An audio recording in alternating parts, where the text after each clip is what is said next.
I received a letter recently from someone who said she suddenly realized that she was a prisoner in a world of cause and effect. And that made it easier to live up with the limitations of the world. I had to remind her that we're not prisoners. We can use cause and effect to get out.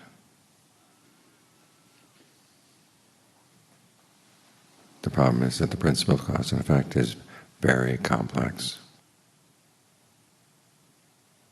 There are two ways in which you can feel imprisoned by cause and effect. One is if you're in a system where you have no choices at all.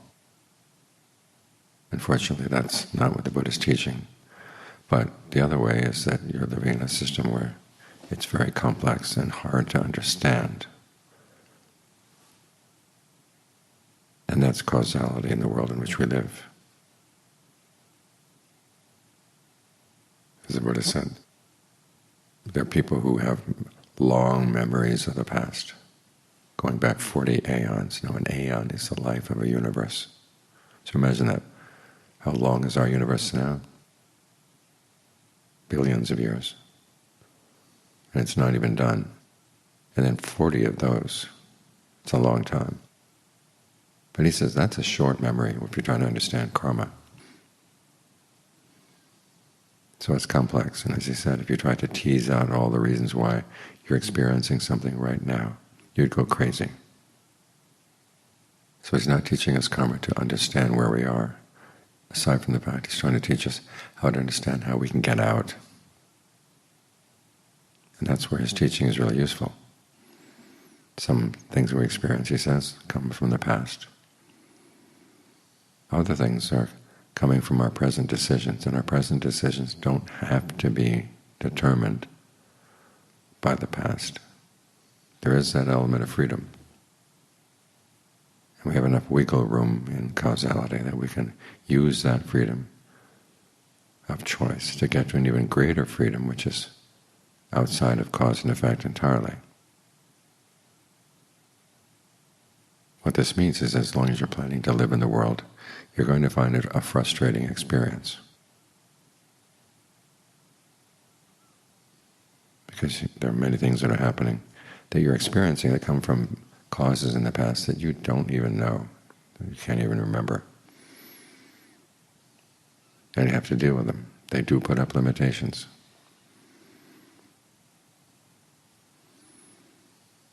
So that you do something today, and the karma coming in from the past allows it to have an effect. And you do the same thing tomorrow, and the karma from the past happens to be changing, because karma bears fruit at different rates. And you don't get any effect, or you don't get the effect that you wanted.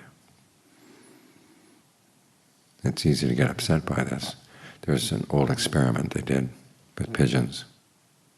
They put some pigeons in a cage. The life for the first group of pigeons was pretty simple. There was a red bar and a green bar.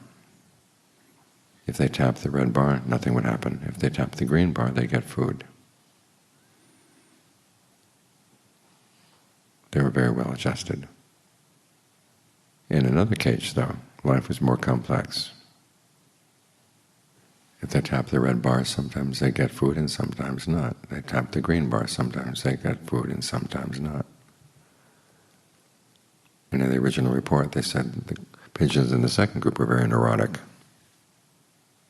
Recently I talked to someone who was working in a lab where they recreated that experiment, and she says neurotic was not the word, enraged was the word. They couldn't figure things out. So this is the way it is living in the world. Things are very complex and hard to figure out. We do our best, but we're bound to meet up with limitations. So in that area of life we have to make sure that we learn how to figure out what we can do and take the opportunities as they come to do something good. This is how we develop our perfections. And that's the important thing, is you develop the perfections of your character. Generosity, virtue, renunciation, discernment, persistence, endurance, truth, determination, goodwill, equanimity. That's the traditional list of good qualities that you can develop as you go through lay life, as you go through life in the world. You look to developing those qualities as much as you can. Now, as for the effect you leave behind in the world, you do your best, realizing that there are limitations. But it's frustrating enough that the Buddha said it's actually better to get out. And that's where your freedom to make choices in the present moment comes in. You can choose what you're going to focus on doing in training your mind. And although you may run into old habits, again, that come from who knows where, and you're dealing inside with a whole committee of people who have lots of different opinions about where true happiness can be found, still there's a way out. So on the one hand, you learn how to deal with the limitations in your mind in such a way that you can circumvent them, get around them, realizing that eventually things will open up. Because that's the nature of complex systems, is you can work the system so the system breaks down. That's what you're trying to do here. So things are not ironclad. And the Buddha lays out the path. The path out of the world is a lot simpler than the path in the world. It's a lot clearer, at least. That may be difficult. There are lots of things that may be hard to do. And here again, you run against some of your old karma in terms of how quickly you can develop the path. But the path is clear. Noble Eightfold Path. As for the path in the world, how many folds does it have? Infinite. Whereas this one is laid out. It's very straightforward. So take joy in that fact. The problem is that part of the mind doesn't like to live without limitations. Here we are, we complain about the limitations in the world. And then we get to a place where you can practice. And all of a sudden it gets scary. A lot is expected of you in terms of being mindful and alert. And you're told to practice all the time. And all of a sudden that feels oppressive. So learn to see the possibility of freedom as generally liberating and not an oppression. And as for the demands it's going to make on you, in Ajahn Mahaprabhu's words, the demands of the path are not an executioner trying to cut off your head. They're not there only to make you miserable. You see it as making your defilements miserable. Again, think of the committee of the mind. You don't have to identify with every voice that comes up in the mind. You don't have to identify with every feeling that goes through the body. And John Lee's picture of what's going on inside you is even more radical than the committee of the mind. Because he says sometimes it's not even you in there. There are germs in your system. They have thoughts. And there may be people that you've wronged in the past. They may be hovering around in ways that you can't see. So you're dealing with all kinds of things. But the important thing is you recognize that if there's a sense of feeling oppressed by the limitlessness of the path, the limitlessness of the goal, that's nothing you want to identify with. You don't have to say that this is me, this is mine. This is just a voice that's in there, or a feeling that's in there. So on the one hand, we have to learn how to live with limitations, and on the other we have to live in a path that releases us from a lot of limitations.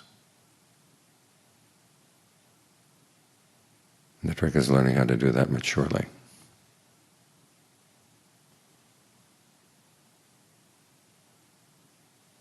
But don't feel oppressed by the prospect of freedom. It's demanding, this path. It requires a lot of not only your willingness to put aside your preferences, but also to use your full mind. There are some meditation techniques that require that you just simply note, or scan, and try to deny everything else in the mind. But the Buddha's actual path is one that requires your full engagement. It requires imagination to do the path. We don't think about that much, but it's true. To be generous. There are people who just go through the motions. In Thailand they have ready-made packages of gifts to give to monks. All you have to do is go down to the store, pick out a package, and that's it. But there are other people who are more serious about developing generosity, and they want to use their imagination as to what would really be a good gift and what would be the best way to give it. And the more you get engaged in your generosity in this way, the more you're going to enjoy it, which is the whole point of being generous. You give rise to a sense of joy. The same with the precepts. There are times when you're challenged. How do you maintain your precepts, say, against lying, at the same time not give information to people who would abuse it?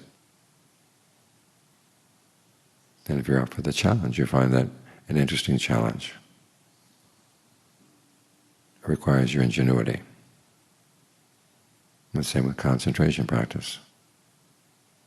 Think about John Lee working with his breath, not only when he was in the forest, but also when he came out again. You read his Dhamma talks after he wrote Method 2. He keeps coming up with new ways of thinking about the breath.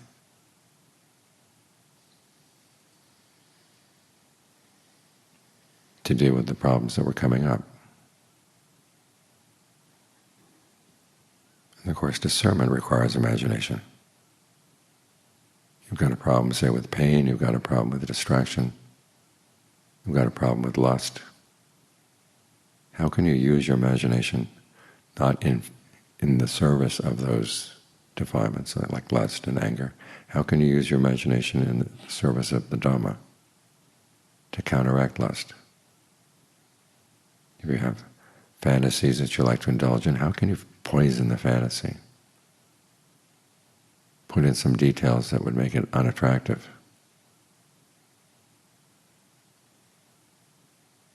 If you find that anger is liberating, that you get to express what you want, how can you imagine the drawbacks in a way that's really effective to show that, no, this is not an expression of power. It's a weakness. Years back, after having been in Thailand for 2 years, I flew back to the States. This is when I was still a layperson. And to make a very long story short, a lot of us landed in London, and our baggage was still back in France. Then there was the ambassador from Vietnam who was coming to London, so the ground stewardesses and stewards were looking after his needs. And another ground stewardess who didn't usually handle baggage claims was put in charge. There was a long line, and it was very slow. And people started complaining. And she snapped. Told us how lucky we were that there was anybody there at all. So we could just keep quiet to ourselves. I told myself, look, I'm not in Thailand anymore. In a country where losing your temper is really seen as a weakness. So use your imagination to deal with your defilements. As you use your ability to talk yourself into doing things you may not like to do but will give good results, and to talk yourself out of doing things that you'd like to do but will give long-term bad results. The Buddha mentions this as an important skill, but he doesn't give any examples. It's up to you to think of how you can use your imagination. I think of Ajahn Mahabua, with the different questions he asked about his pains, how he perceived them. Does your pain have an intention? Does your pain have a shape? Is it the same thing as the body? Strange questions, but you begin to realize that we have some strange subconscious ideas about pain, and they're not going to come out into the open unless you probe them with strange questions. And as you found, the question that works today may not work tomorrow, so you have to keep coming up with new approaches. We're not here just to put our minds through a meat grinder. We're here to use all of our ingenuity, all of our mental powers. It may seem daunting, but then think of the alternative. As I said, the Eightfold Path is relatively simple to the many, many, many-fold path that wanders lost through the world.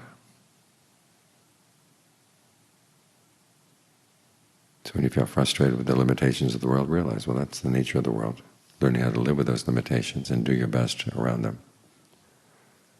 When you meet up with limitations on the path, do your best to work your way around them. But don't be scared by the goal that it offers, being totally free from limitations. And there are aspects of the path, but you suddenly find yourself freed from your daily responsibilities. You don't know what to do with yourself. You complain, complain, complain, I never have time to myself. And then you get time to yourself, and you're at your wit's end.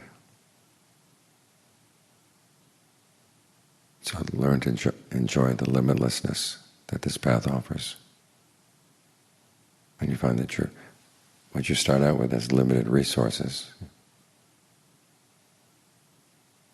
can take you to some place that's way beyond them.